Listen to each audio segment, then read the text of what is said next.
Hello everyone, welcome to Creating Data Visualization with D3 by Dirksen, a series of tutorial videos by Pact Publishing. My name is Adam Stewart, and I'm the presenter of this course. Before we get started with D3, here's the briefest possible word about the author, Dirksen. Jaws has worked as a software developer and architect for more than a decade. He has a lot of experience in a large range of technologies, ranging from back-end technologies such as Java and Scala to front-end development using HTML5, CSS and JavaScript. He regularly speaks at conferences and likes to write about new and interesting technologies on his blog. He also likes to experiment with new technologies and see how they can be best used to create beautiful data visualizations, the results of which you can see on his blog at smartjava.org. So, what are we going to do in this course? Well, let's give you a little overview.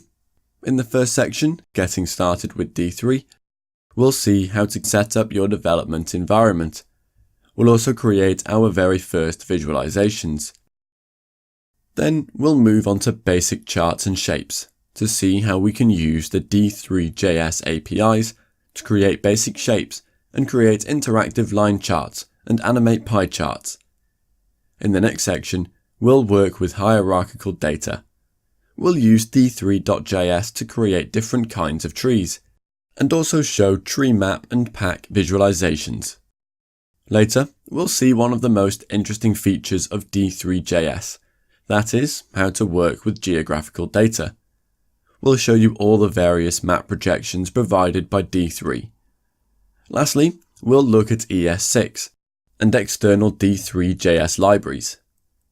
We'd conclude this course by looking at how to use D3.js together with ES6 and explore a number of standard charts out of the box, node clean population.js.